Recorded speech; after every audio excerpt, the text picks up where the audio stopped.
on Wellness Reimagined, taste tools, sweet proteins, and the bold future of flavor and sugar reduction. Please help me welcome Natasha and Casey. Hi, everyone. Okay, good. The mic works. Yes. Welcome to our fireside chat. I'm Natasha Dsouza. I am the Vice President of Taste and Consumer Experience at Sensegen, which is a bio-based flavor house in Southern California. I'll tell you a little bit more later on in our chat. But I spent most of my career in the CPG world helping mid to large size companies drive innovation with a consumer-centric philosophy. But I'm here today with Casey McCormick, my colleague, Vice President of Innovation at Sweegen. Casey, you are no stranger to this fireside chat, but for this audience, would you mind sharing a little bit more about your experience and Sweegen? Of course. So Sweegen, also based in Southern California, is a company we're about eight or 9 years old, and the company was originally born from new technology to bring different high-value stevias to the market, and has since evolved to a complete life cycle company offering next-generation natural sugar reduction technologies. Prior to joining Sweegen, like Natasha, I spent 25 plus years in the CPG world. Probably the last 10 to 15 of those years were really focused on helping manufacturers improve the nutrient density of their food. So part of that is technology to reduce the sugar in products, but also when you're trying to improve nutrient density, you're trying to bring a lot of nutrients of concern or other functional ingredients that bring a lot of taste challenges. So a lot of the work that I'm doing today at Sweegen was informed by those prior 10 to 15 years. Thank you, Casey. I think it would be fair to say that, and I think this audience would agree with me, that Sweegen is a disruptor in the food ingredient industry. And I think the industry has come to expect innovation, different disruptive innovation year after year from Sweegen. So Casey, can you share with us what innovation you have on tap for us this year? I can and I will. And yes, Natasha, Sweegen prides itself as an innovator to not stand pat on the technologies or the innovations that we've introduced in the past. We see it as our obligation to consumers and to manufacturers to continually push the envelope in terms of how our technology can advance the taste experience for consumers. So this year, we're very excited for Sweegen to introduce something called Taste Code, which is a line of flavors with modulating properties. So just a quick clarification, when you listen to Natasha talk about flavors, she's talking about tonal flavors, strawberries and lemons and limes, and she's actually got some really amazing stuff to talk about in a minute. We'll get there. But when I'm talking about flavors, I'm specifically talking about flavors with modulating properties. So that would be, originally Sweegen was in the sweet modifier business, but we learned long ago working with our customers that sugar was the original sweet modifier. If a product was too astringent, put a little sugar in it. Product was a little bitter from caffeine, put more sugar in it. Sweegen, while we were core in sweeteners, our base technology, our biotechnology, allowed us to access many other natural flavor molecules. And as a result, we have built a line of FMPs that, while we have strong sweetening, we also have many other pillars to help improve the taste of foods and beverage products. So I think we're calling the newest launch from Sweegen Taste Code. Is that correct? That is correct. So what are some of the key things, if you had, I believe in three things. Three things are much easier to remember. Are there three takeaways about Taste Code that you'd like to share? I can do it in three takeaways as long as you let me add two more at the end. Okay, you get five. Yeah, so as I stressed, one of the things when you talk to Sweegen is we're not in the commodity business. We are in the novel molecule business. And Sweegen, again, as a company, we don't sell our technology to flavor houses or ingredient brokers. We only work directly with manufacturers. So Taste Code is an extension of that technology and that business practice, where we are leveraging our proprietary portfolio to create novel experiences. So everything that we can offer is not something that's going to be duplicated through legacy technology. The other key piece is that we are very, very targeted in terms of the functionality of our materials. So when we design an FMP, whether it's for protein masking or acidity reduction, we design very simple systems such that we can optimize for the consumer experience without having to overburden with a lot of active ingredients that do two things. One is that passes on cost to manufacturers, and secondly, it creates additional modification or diminishing of the consumer experience. So we keep a very simple design, very simple experience in the mouth, and a superior taste for the consumer.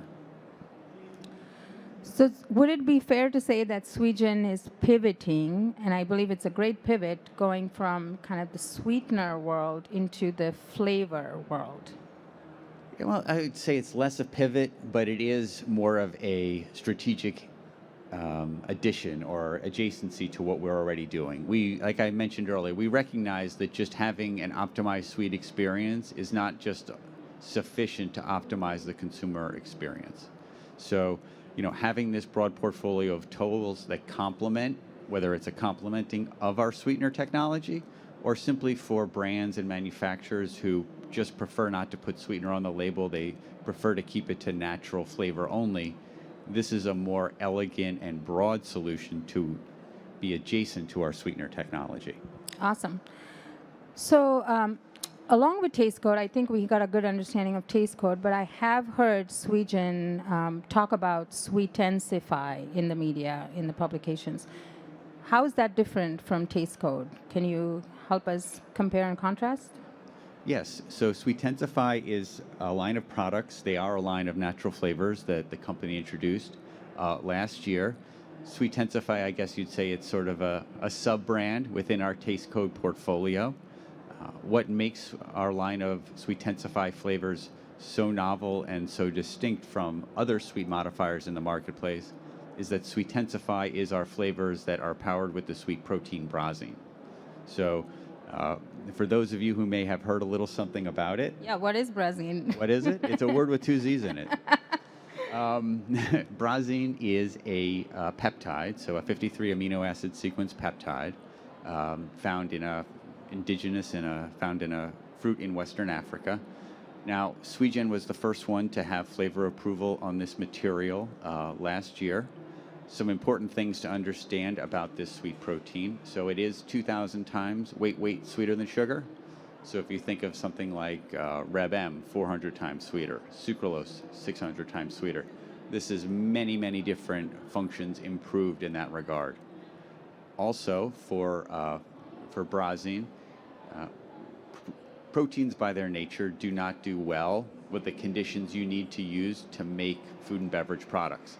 They don't respond well to heat. They don't respond well to acid. They denature, they unravel, they lose their functionality. Brazine is resilient to those forces, more so than the other sweet proteins that are known in nature.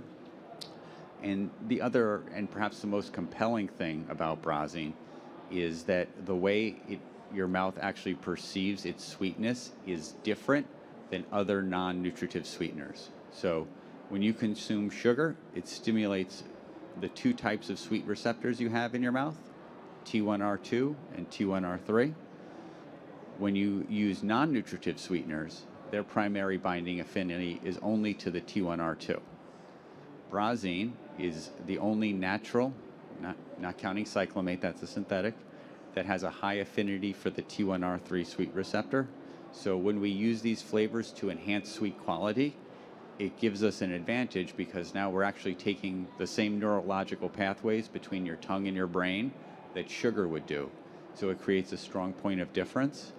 Also, when we're talking about great tasting fruit flavors or similar, the T1R3 sweet receptor is the sweet receptor associated with umami. So that idea of enhancing flavor and the flavor experience.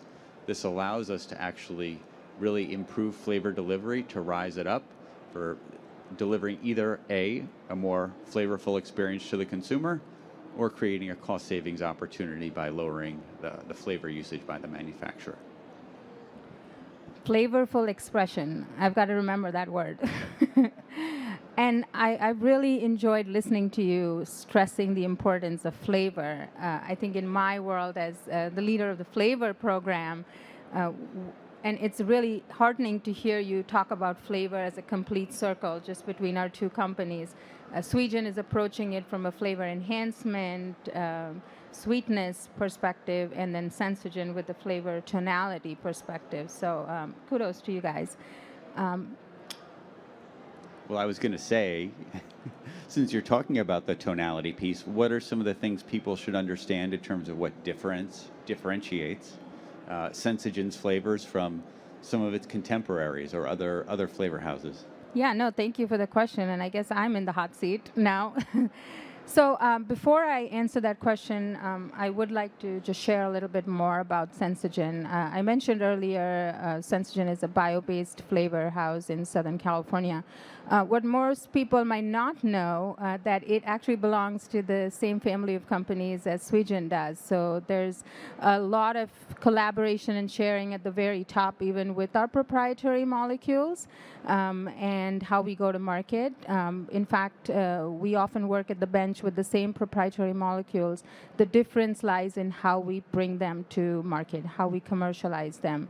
Sensegen, my team, works in with those proprietary molecules to build flavor tonalities, to build aroma molecules that are characteristic of, like Casey mentioned, a raspberry, a strawberry, and what especially is unique, and it's not just the access to those molecules, but also how we do it.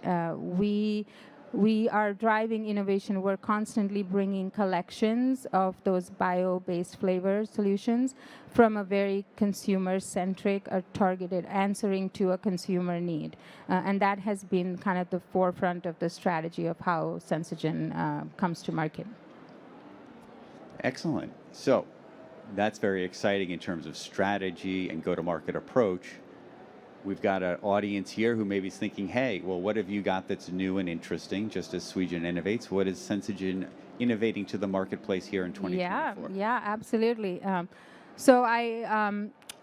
Consumer centricity is very important to us, right? And at Sensegen, we're paying attention to where the industry is going. So we noticed two parallel themes going on at the same time. First is obviously what consumers are demanding more from their ingredients. They're demanding specifically flavors, not just to be one unidimensional, but them to be multidimensional, multisensorial, work harder for them to awaken almost more than one sense at a time. The parallel theme we saw, what I think this flavor or multi-expression of flavor comes to alive more is in the gaming industry. So we did a deep dive into the gaming culture, and what we found that the gamers or people that game, which is actually becoming universal across all ages, they are not only heavily influenced by the worlds they immerse them in terms of even the food and beverage choices that they pick, but when you look at one layer deeper, the flavors need to speak to almost reflect the universe or the metaverses that they become part of. And that kind of was the brainstorm or the brainchild in us coming out with our fantasy flavor collection. The other insight that we came about is because of the long sessions that gamers partake in, they require hydration, they require sustained energy, they require clean energy. They like sweet drinks, but we want to give them natural sweetness, clean sweetness. And so at our booth today, we actually have some concepts that are demonstrating just exactly that. So stop by our booth and come and have a taste. And what else is going on at our booth, Natasha, that's very, very interesting and very, very compelling? And I think all of these people would really, really, really want to know about it. So I'm I'm excited about it. I know, Casey, you're excited about it. I might be a little excited too, maybe. We're both a little excited about, I think you guys have got the sense that Casey and I work closely together. And we, this year, particularly at IFT, we have officialized our relationship in terms of how we collaborate our technologies. So that's the other big thing. We're proud to say that by bringing together our technologies, both from a sweetener, flavor enhancement, flavor tonalities, we're not just solving the sweetness gap for the consumer, we're actually solving the taste gap. So that's more exciting to me, that we're giving consumers what they want. How about you? What are you excited about? Me? A lot of things. I'll say a few things. No, I think what Natasha is describing is both an extremely simple concept, but a very powerful outcome. That oftentimes manufacturers collaborate with a number of different vendors who are working in a manner where they need to protect their own intellectual property, where they're aware of who their competitors are on a project, and oftentimes they're still trying to put their best foot forward. As a result, products are often over-designed, both in terms of functional materials, in terms of the cost that gets passed or proposed to the manufacturer. In this case, because we have, as Natasha has described, a strategic working relationship, we can be much more elegant, we can be much more selective in the designs of both the Sweegen materials as well as the Sensegen materials. So because we can be so mindful and so collaborative in how we work together, what you end up with is, again, is a heightened consumer experience, but not at anything from a cost perspective that is going to be dilutive to the P&L. We recognize that it's 2024, consumers are sick and tired of inflation and high food and beverage costs, and it doesn't matter if you're trying to innovate or renovate in the right way. Value for dollar continues to remain priority number one, and we want to work with manufacturers to respect that and put them in a position to continue to win while they respect it. That's brilliant. I think we would rightly say that the future of flavor is indeed bright, if not bold. And inexpensive. Okay, I think that's what we have. How are we doing on time?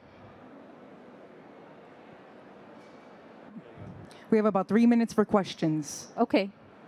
We're here to answer any questions, but if we can't get to any, please stop by our booth. Casey and I would love to talk to you at length about anything you have. But we'll take questions. You can raise your hand and I'll bring the mic over.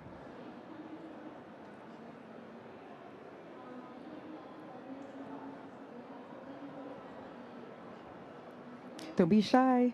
Here you go. Thanks a lot for the introduction. I just want to ask a lot about the browsing, the sweet protein, because it's a protein itself. So how about its stability of the application of all the beverage, all the baking? Yeah. Well, yes. Again, what distinguishes brazine from other sweet peptides is its stability in that regard. For example, there's a molecule called monoline. It has similar sweet intensity as brazine, but once you get above 75 C, that protein will completely denature and lose its efficacy. Brazine is able to retain it, including through baking applications. You mean baking application is like it's like 100 to 200 degree? When I speak about baking applications, I'm usually thinking about 350 degrees Fahrenheit oven. Yeah. Oh, okay, fine. Yeah. So it's like the protein itself, it can handle the high temperature, and so also it can stay stable for a last time. Correct, and part of the reason is driven by just the chemistry of the molecule. So most sweet peptides are over 100 amino acid sequences long. Brazine is very small, so only 53, but within those 53, it has 4 disulfide bonds. Okay. Those allow it to retain its structure versus the contemporaries that are more susceptible to folding and denaturing. Okay, so you produce brazine in US? Today we are single source from China. Oh, okay. Mm-hmm. Thank you.